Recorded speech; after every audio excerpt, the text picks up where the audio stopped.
और बड़ी खबर है, आज दिल्ली का बजट पेश होना है। मुख्यमंत्री रेखा गुप्ता बजट पेश करेंगी। 2026-27 के लिए ये बजट पेश किया जाएगा। 1 लाख करोड़ से ज्यादा का बजट हो सकता है, ऐसी संभावना जताई जा रही है। महिलाओं और लड़कियों के लिए इसमें कई बड़े ऐलान किए जा सकते हैं, साथ ही युवाओं के लिए भी कई ऐलान हो सकते हैं।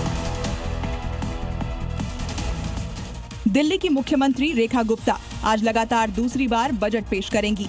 अनुमान है कि बजट का आकार 1 लाख करोड़ रुपए से ज्यादा होगा, जिसमें ग्रीन बजट और ढांचागत विकास पर विशेष जोर रहेगा। बजट से पहले सरकार ने गिग वर्कर्स, किसानों और श्रमिक संगठनों समेत कई वर्गों से सुझाव मांगे थे। महिलाओं और लड़कियों के लिए नई योजनाओं की भी संभावना है।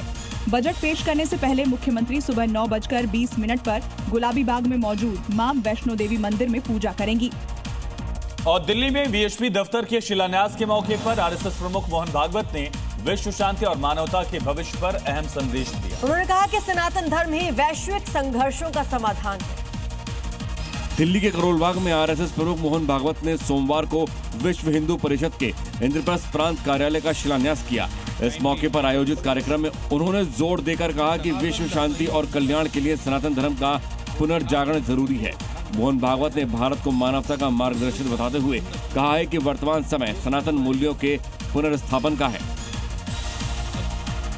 तो बड़ी खबर है, पीएम मोदी आज राज्यसभा में बोलेंगे। दोपहर 2 बजे प्रधानमंत्री राज्यसभा में अपनी बात रखेंगे। मिडिल ईस्ट संकट पर बोलेंगे प्रधानमंत्री का लोकसभा में। पीएम मोदी का संबोधन रहा। पश्चिम एशिया संकट पर आज राज्यसभा में बोलेंगे प्रधानमंत्री नरेंद्र मोदी। दोपहर 2 बजे राज्यसभा में उनका संबोधन रहेगा।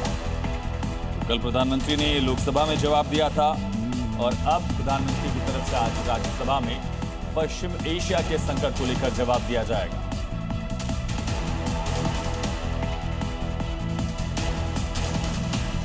मिडिल ईस्ट में जारी जंग की आग पूरी दुनिया को झुलसा रही है। अमेरिका, इजराइल और ईरान के बीच जारी भीषण युद्ध में पूरी दुनिया की नजरें इस वक्त भारत की रणनीति पर टिकी हैं। पीएम मोदी ने लोकसभा में सरकार की तैयारी, युद्ध से पड़ने वाले प्रभाव और संकट पर भारत का पक्ष रखा और साफ कर दिया कि इस वैश्विक संकट का हाल बातचीत के माध्यम से ही हो सकता है। भारत इसके लिए काफी पहले से ही पहल कर रहा है कि बातचीत और कूटनीति ही इस समस्या का समाधान है। भारत हमेशा से मानवता के हित में और शांति के पक्ष में अपनी आवाज उठाता रहा है। पीएम मोदी ने सरकार की तैयारी पर भी बात की। उन्होंने भरोसा दिलाया कि सरकार की कोशिश है कि देश में तेल और गैस का संकट न होने पाए।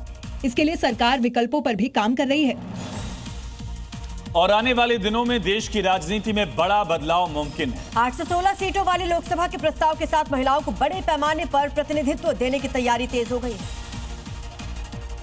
महिलाओं को 33% आरक्षण देने वाले नारी शक्ति वंदन अधिनियम 2023 में केंद्र सरकार संशोधन की तैयारी कर रही है।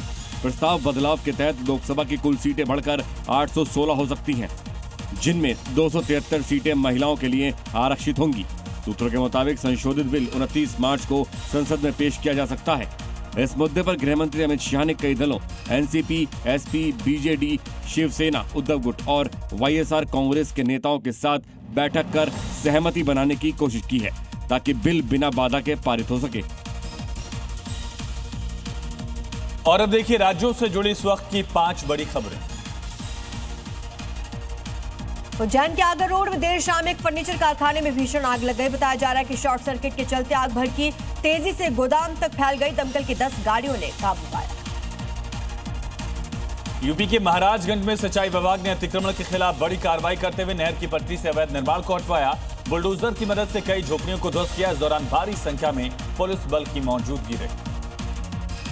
हरियाणा के सोनीपत में तेज रफ्तार कार बेकाबू होकर डिवाइडर से जा टकराई, जिसमें 2 लोगों की मौके पर ही मौत हो गई। 3 लोग गंभीर रूप से घायल हो गए। मध्य प्रदेश के कटनी रेलवे स्टेशन पर हड़कंप मचा जब एक युवक अचानक ट्रेन के नीचे घुस गया। मौके पर पहुंचे रेलवे कर्मचारियों ने युवक को बाहर निकालने की कोशिश की। कई घंटों की मशक्कत के बाद उसको बाहर निकाला गया। राजस्थान के डूंगरपुर में कई इलाकों में उस वक्त अफरा तफरी का माहौल बन गया जब डीजल पेट्रोल की किल्लत होने की अफवाह फैल गई। देखते देखते पेट्रोल पंप पर वाहनों की लंबी कतारें लग गई। गाड़ियों के साथ साथ लोग बोतल में भी तेल लेते नजर आए।